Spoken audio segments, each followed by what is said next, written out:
How many of us, this is our first time in a junior college? Anyone got 3-4 semesters under their belt? Anyone higher than 6? Yeah, me too. It's okay. Something I wish that they would have told me when I first started this was that you're going to fail.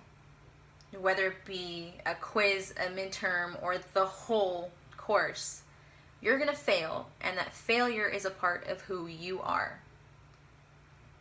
And it's also the thing that's going to make you succeed. In an interview, Thomas Edison was asked, how did it feel to fail 1,000 times? Edison replied, I didn't fail 1,000 times. The light bulb was just an invention that took 1,000 steps. A beautiful concept I like to remember when I'm looking at my own failures. And I really hope at the end of this we all can learn to embrace the fear of our failures a little bit more, and more importantly, get excited about our next failure, because whether we like it or not, it's coming.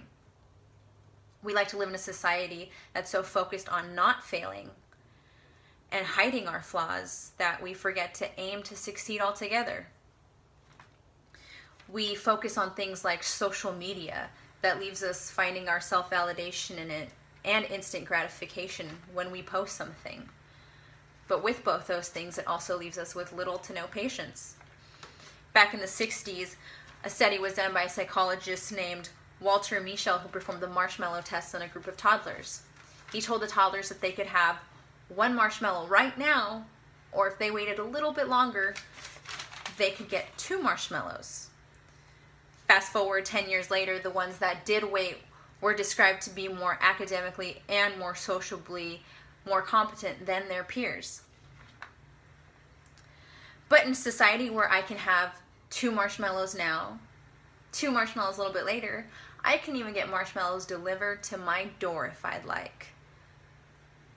With all these marshmallows, where's the room for growth?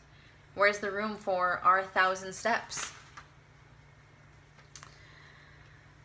With this impatience that we've developed, we've also been quick to judge, quick to put labels on things. According to the WorldCare.com, they've listed ADHD and mental illness as 2 of the top 5 most overdiagnosed conditions in America. So if we're a little bit weird or quirky, or if we're a little too wired, don't worry, Mom, we got just the thing you need. Leaving us feeling like we're less than, a burden, a failure even. The Buddhists believe that there is no light without darkness, and that running from our darkness is ultimately running from our light. Any of us feel a bit like failures, so failures for being in a JC right now? Any of us feel like failures before? That's why we enrolled in a JC? I know I did.